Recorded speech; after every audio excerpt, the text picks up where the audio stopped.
Welcome friends, once again you all are welcome in my channel. Today I am going to discuss three very important points in my this video. So the very first point is what is the need of publishing research paper. So why research paper, nowadays it is very popular and very buzzing word. Why it is needed to publish a research paper. So for PhD candidate, I categorize the answer into some groups. For the PhD candidate, if I am talking about, they required a research paper for getting a PhD degree, and because this is a mandatory condition by the universities, you should have some papers published in well-renowned journal or international conference. So and now the question arises, why it is a mandatory condition. See, in PhD there is no exam, there is no such examination like in your master's and bachelor's degree. So the only way of checking your quality or your quality text to your quality work or your quality project is that they will authenticate it through the research papers that you have published in the renowned journals in India or across the globe. They all the universities, the good universities, they mandate a condition that a person should have at least 2 or 3 publication in HCI and Scopus journal. So this is the primary why the PhD scholars need research paper. Another thing, why we need a research paper, the for masters and the bachelors, they did minor projects and major projects in their curriculum, and they sometimes they done some remarkable kind of minor and major research projects. So to showcase to the external world that you have done such a good things, so I think you should have to document it. Now the question arises, yes, we already documented in the form of report. That report is confined to your college or your institution only. What I want, we should have to publicize it across the globe. And research paper is one of the media through which you can showcase your result to the outer world. So that is why the research paper is very important and very important needed for the graduate and postgraduate students, particularly nowadays, which in which it is highly competitive. So in such a highly competitive environment, we should have to publicize our research to the outer world. So this is the answer to the first very important question.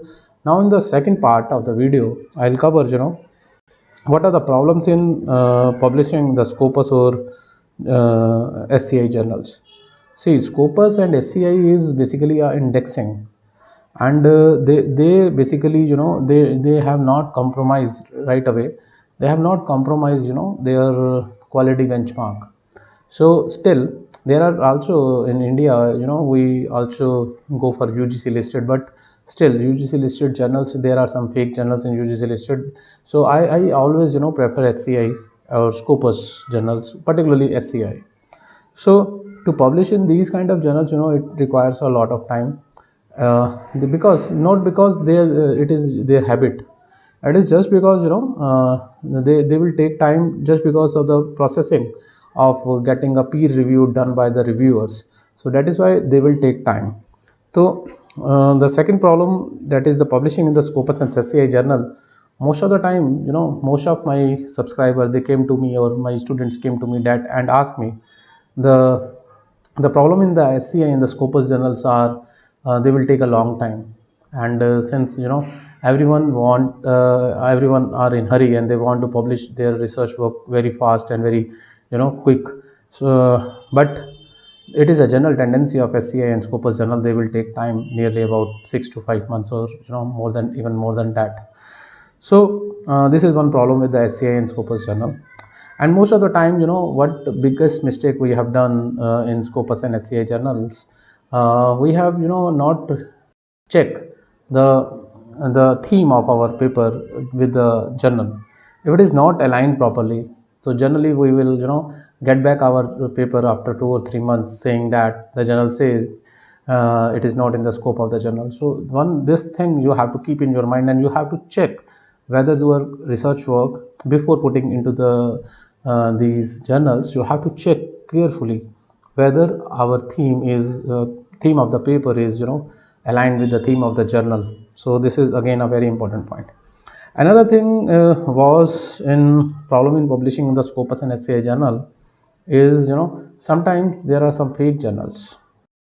So and but I'll advise you all to once to put into the the journals your paper into the research or your research in the journals, you should have to check carefully the the journal. And how you can check it, there are several websites like SCR where you can go and check your journal in which you are putting your paper whether it is good or not. So you can check it. There is a provision of checking the quality of the journal. Also there are certain lists provided by the and also whosoever journal they mention it on their website that they are Scopus listed, definitely they are coming in the Scopus database. So you can check my earlier videos also where I told how to check the quality of the journal. So this is the second part. Now comes to the third part. What are the possible ways of publication in SCI and Scopus journal? What are the possible ways means how what are the checklists you have to keep in your mind while publishing in the or sending your paper for a review in Scopus and SCI listed journals. So one thing, you should have a very good results. Now good result, what I mean, the generally generally people are doing writing an article kind of thing.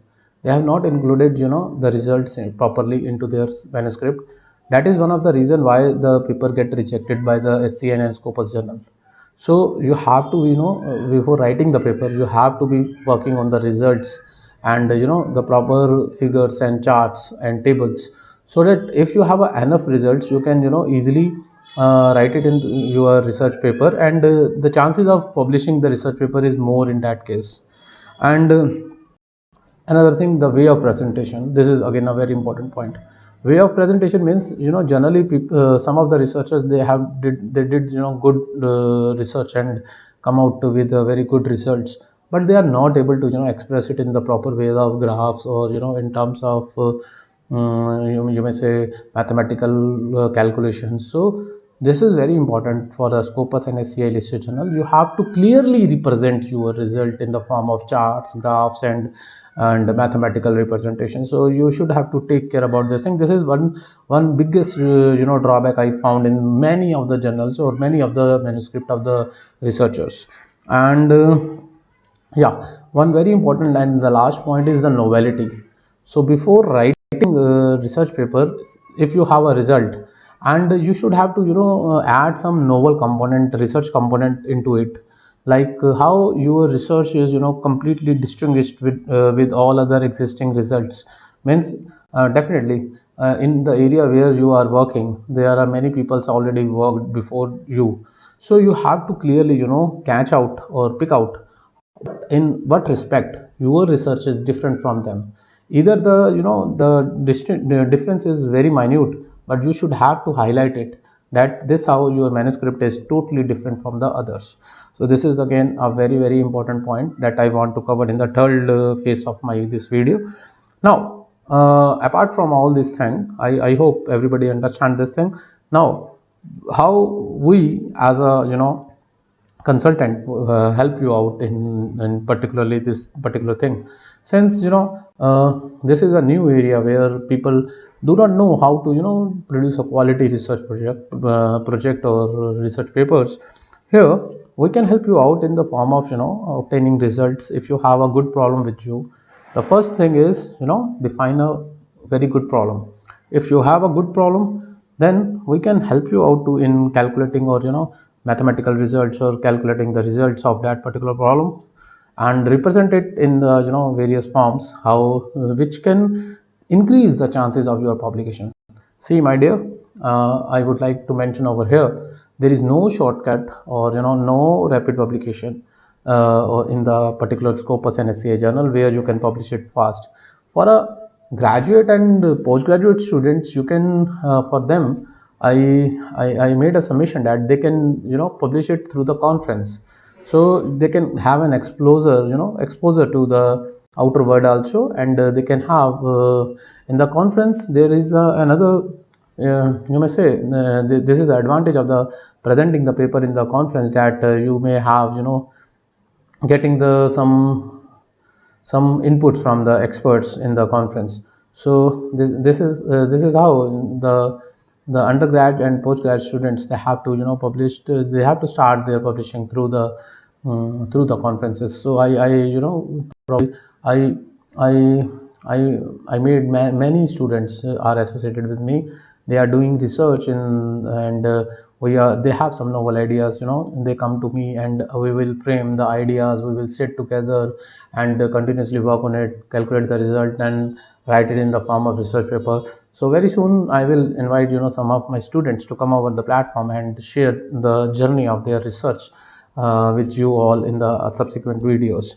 So this how, as a researchers, we work, and we are the group of, scientists and the researchers, those who are working together for the sake of the good research applications. So in case you need my help, you can, you may have the site link inside the description box.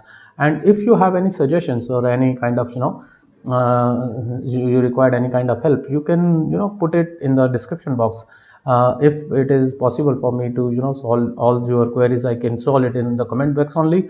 Otherwise, you can approach me through the my mobile number or the email address provided in the description box. So I hope this video will be very useful for all those who are the beginners in the field of research papers, and those who are also experts and not able to get, publish their papers in the well-renowned journal. So I will end this video over here. We will come back soon and meet soon again in the next video. Till then, stay tuned. Bye bye. Thank you.